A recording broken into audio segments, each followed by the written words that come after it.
Okay, just some background knowledge here before we solve. Okay, when I gave you this in our quadratic equation unit, I just left my pocket. x squared equals 16, and then we realized that we could have had this solution 4 or negative 4. Okay?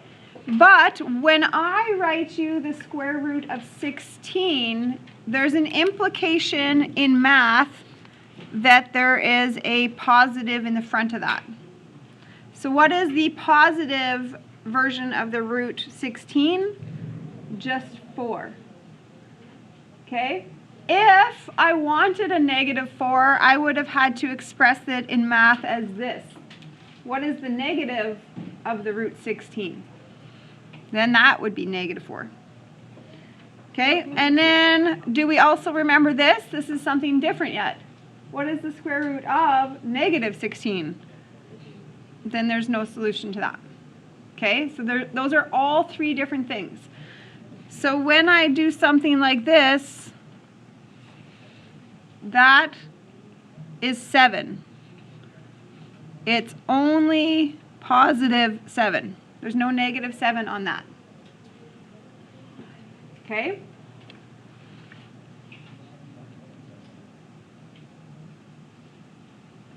So there's a secret implied version that it's positive.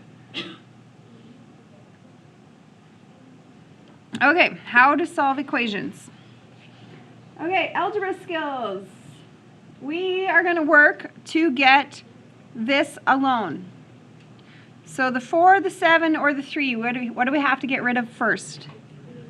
The 3. So I'm going to times both sides by 3.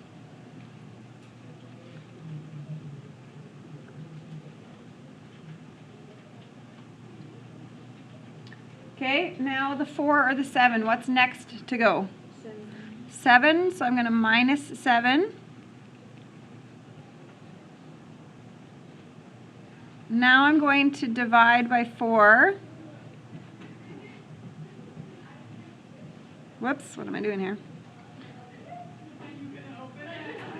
Then I'm going to divide by 4, so I get 5. Okay, so I worked to get the radical alone, and then at the very end, how do I actually get rid of the radical? Square it.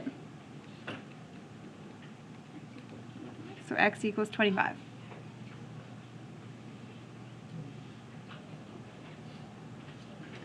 Okay, number 2, this is different because this square root is a unit. Okay, I will first multiply by 5 because that is separate. I can get rid of separate things.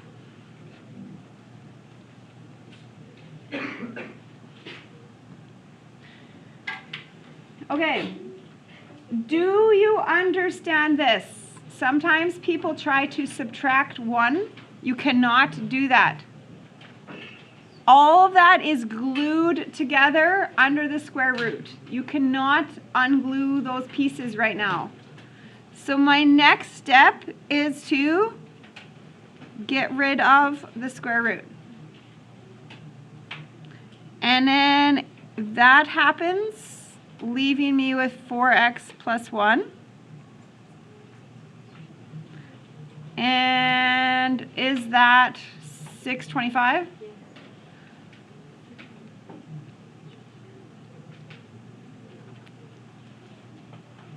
Okay, now I can minus 1. Okay, before I couldn't because it was glued into the radical.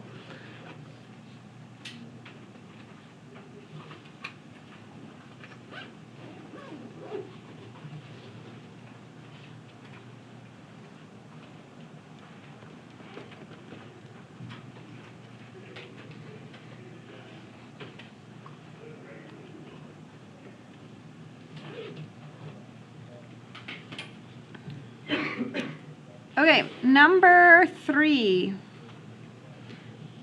I will, thanks, and thanks for the survey.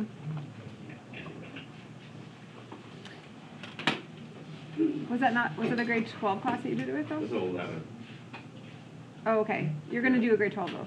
Yeah, Okay. potentially. Perfect. Thank you. Okay. So I'm going to minus 9 to get rid of that.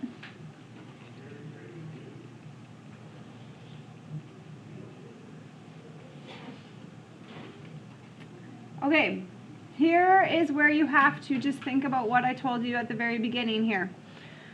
What did I say about radicals? Implied the positive root. So will this work? If I'm implying I want the positive of this root, could it be negative 4? No.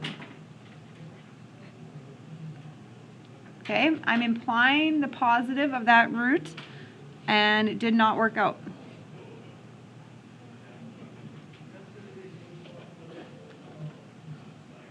Okay, number 4. What would we do there? Any suggestions? That one looks a little different. Just square both sides, and it would cancel the radicals altogether. Okay, now I'm going to minus 3x.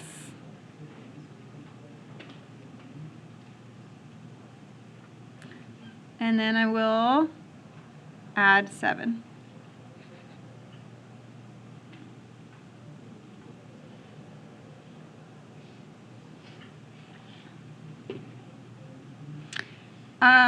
Some of these more complicated ones, it's not a bad idea to check your answer. Okay, so I'm going to go in here and check. If I plug in an 8, 3 times 8 is what? 24 plus 1. So I'm getting the square root of 25. 4 times 8 is 48. No, 32. Just kidding. 32 minus 7, 25. Yeah. It works. Okay, number 5. What do you want to do to get something alone right now? Minus 2?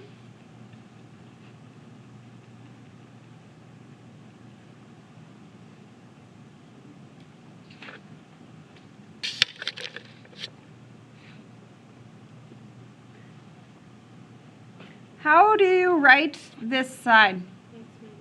X minus 2.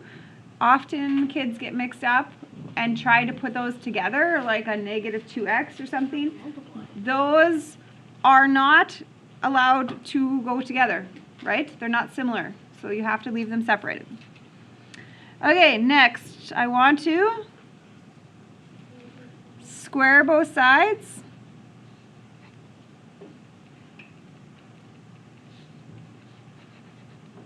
I need you to put some stars there and some winks, because this is on the test and this is where errors happen. If I'm telling you that I'm squaring that side, I'm not squaring each term individually. I'm squaring the group. What does it look like in math when you square that?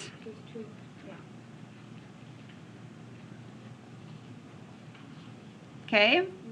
I don't square them individually, I square the unit of it, which will create a FOIL. Okay? And that's where people lose points because they forget about the O and the I of the FOIL and they just do the squaring of the F and the L. Okay, so it should look like x squared minus 4x plus 4 when you're done.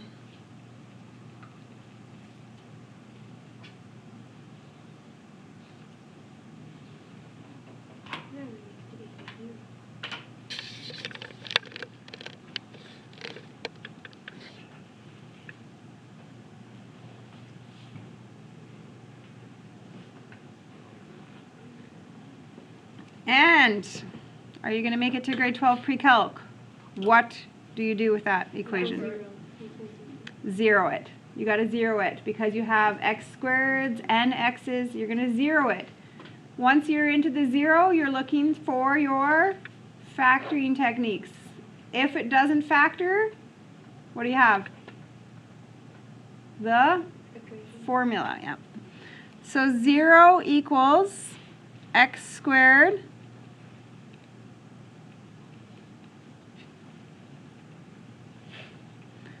minus 9x minus 10.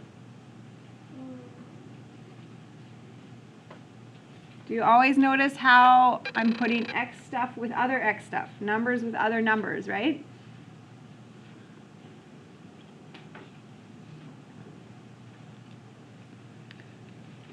Okay, simple trinomial is what it is.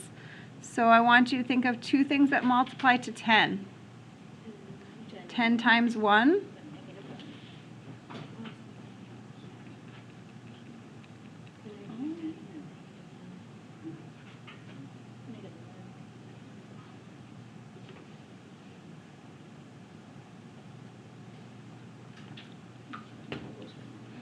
Okay, you need to now check your answer because some of these create impossible answers. Okay, so plug in a 10. So 5 times 10 is 50.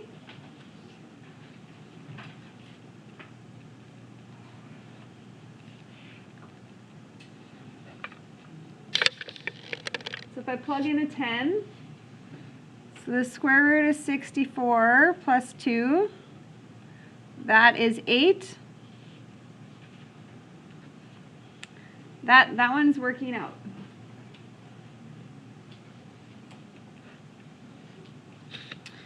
Okay, now I'm going to try the other one. I'm going to replace x with a negative 1. So negative 5 plus 14.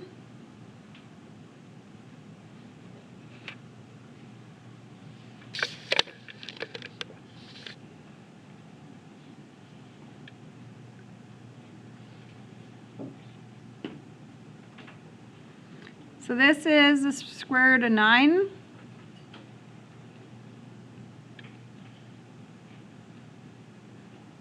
And then I got 3. 3 plus 2? No. No. So I'm going to cross it off. It didn't work. But 10 did. Okay. Can you put some stars and how do you wink wink? Checking your answers. That people forget to do that on the test. Check your answers when you are done just to make sure that they are working out.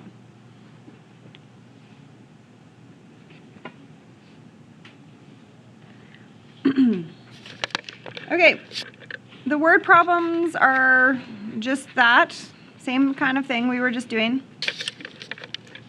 So, how do you find a perimeter of a rectangle? Do you know what perimeter is? Add up all the sides, you go all the way around. Is this okay if I do 2L plus 2W? 2 of the lengths plus 2 of the widths.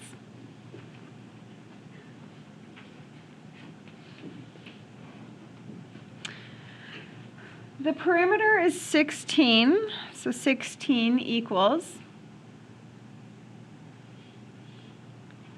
2 of the lengths, which is 5 long,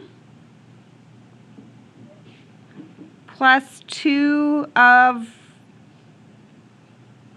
those roots.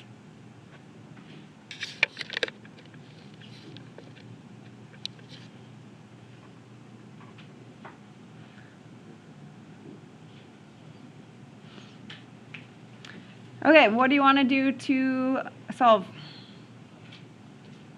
I'm going to subtract 10 from each side because I've already done 2 times 5, if that's okay with you.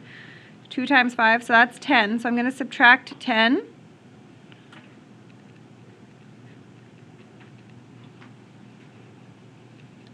Now I want to divide by 2.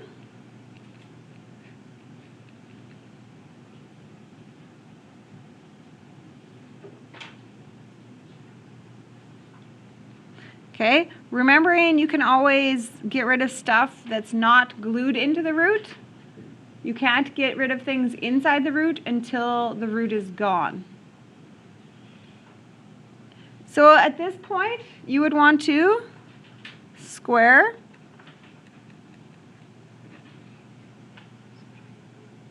and subtract 1.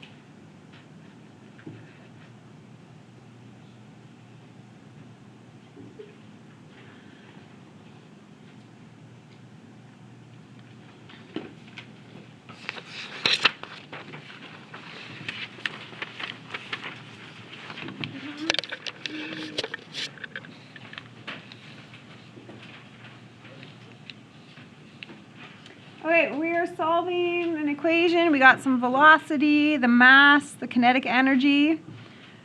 So the mass of the object is 0.5 kilograms.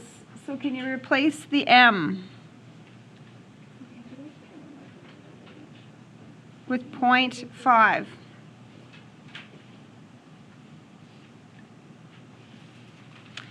The velocity is 40, so can you replace the v with 40? Find the amount of kinetic energy. I'm just going to go with an E instead of like an E baby K. I'm just going to go E.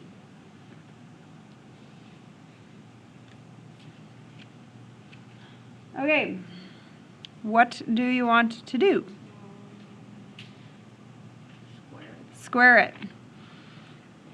Okay, when you're working in your calculator with these word problems, you're going to keep things on your calculator. You're not going to do any rounding. So I need 40 squared. So 1600.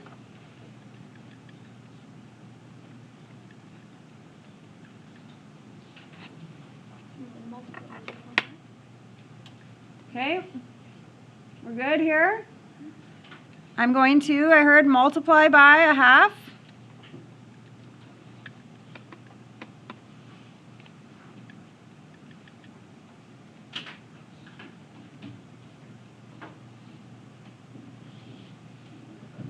And then divide by 2. This is kinetic energy, so this is how many joules the energy I have.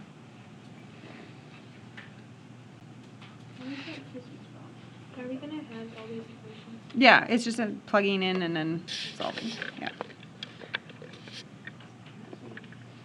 No, I'm not going to make you memorize velocity and kinetic energy formulas. Why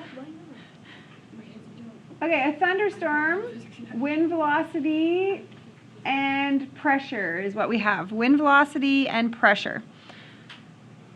Okay, what is the air pressure when the velocity is? So this is the V. So can you plug that in for the V?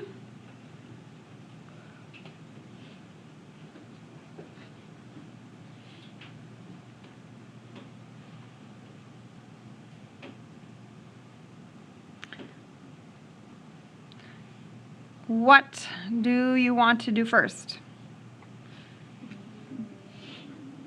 Divide.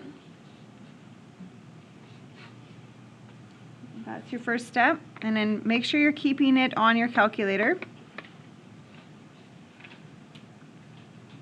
Big decimal.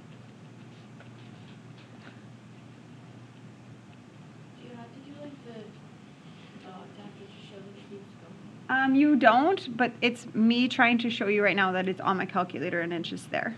Yeah, it's okay if you don't, but just don't round it is what I'm saying right now. Yeah, so like for me, it's there on my calculator. I'm just leaving it put. Next, I will square both sides, so that's why it's on here. And then I'm just going to square it, so the answer squared.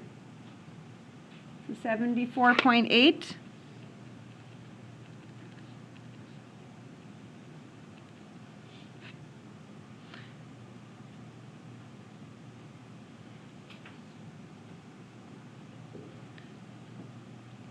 Now I'm going to minus 998.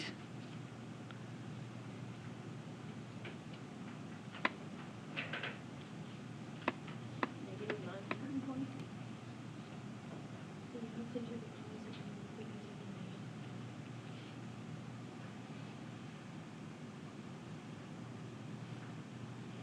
Okay, this is kind of awkward. Some people would forget this, but there's a negative p. So then what's my very last step? Divide by negative 1. Which, does my answer make sense? Because pressure, you probably can't have a negative pressure. Millibars, I don't even know what that would be. I'm just going to write like Manitoba. Millibars.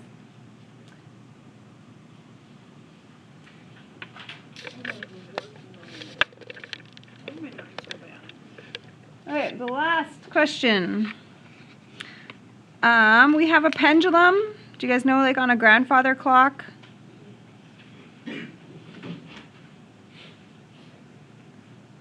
Pendulum swings back and forth.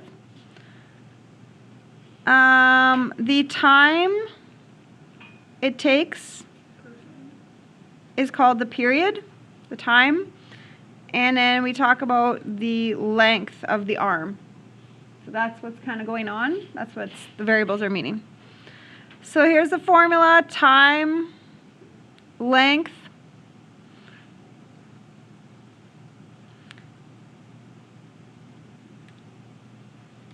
okay, so we have that it swings back and forth every 2 seconds. So that is the time.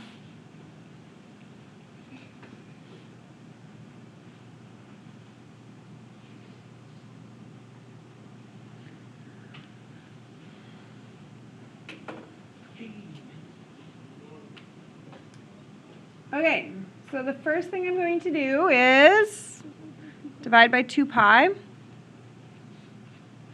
On your calculator, you're going to want to put brackets on that, because you don't want to divide by 2 and then times by pi. You want to divide by 2 pi.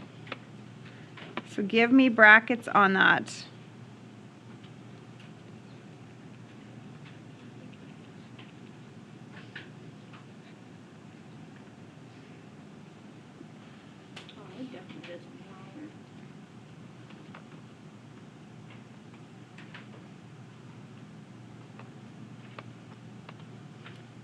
Are we getting that number, 0.3818?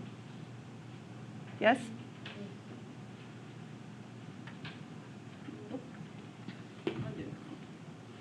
Two divided by bracket, 2 pi.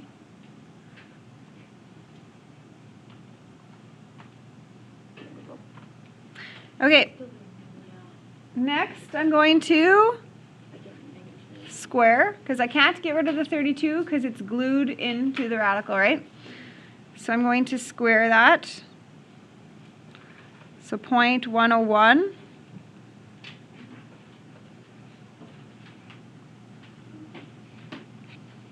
Okay, once I've unglued the radical, now I can separate the stuff that's in there. So now I can times by 32. And the whole time I was keeping it in my calculator.